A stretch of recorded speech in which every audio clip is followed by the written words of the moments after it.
Echo, can you ask Jocko to talk more about the writing process? Any ups and downs, obstacles, daily rituals, and or future plans?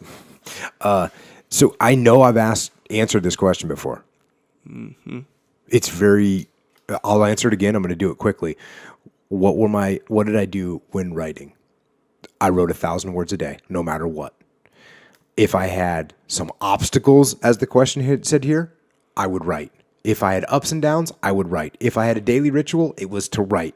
Every day, that's what I did. I wrote 1,000 words a day.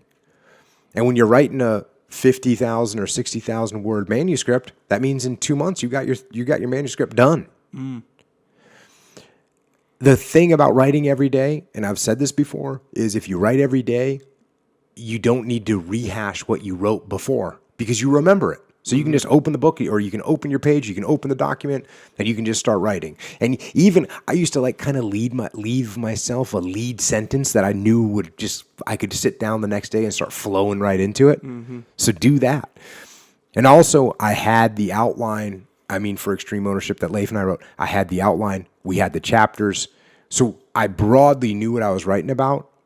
And then it's just a matter of sitting down and making it happen. And when I went to college, I was an English major in college. And guess what? I sat down and wrote. When I had to write papers, when I had to write scripts, when I had to write whatever I had to write, I just sat down and started writing. Mm-hmm.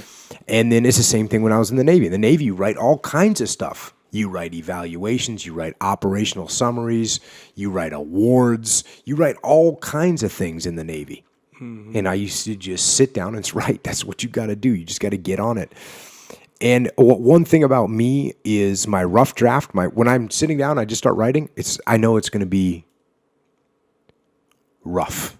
Yeah. It's going to be a rough draft. That's what I'm going to write. So you just go. Just go. And I don't care. And I misspelling stuff and the punctuation's bad. Mm-hmm. But I don't care about that. I'm going to stop. Yeah. Because it's so easy to clean that stuff up later. The hard part is getting the foundational information down on the paper. That's the hard part.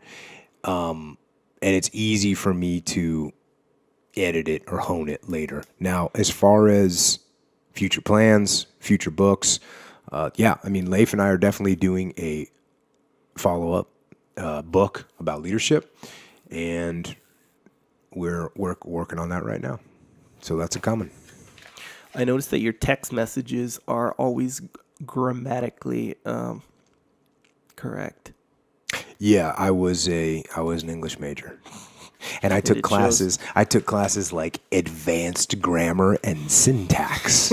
Yeah, and So I find language and linguistics to be very interesting. Yeah, and I know that might strike some people as weird, but I really do. I find linguistics and language and the written word and the way words are combined together to make thoughts in people's brains. Mm-hmm. It's a very interesting process to me. Yeah. And so I was very interested in it, and that's another reason why I studied English when I was in college. It's the written word. Yeah. It's the written word, which is a very, very powerful tool. I also noticed your overuse of capital letters in your text messages, but maybe that's just how you're feeling sometimes. That's only when I'm texting you certain things. Mm-hmm. Next question. Like, I'll see you on the mat.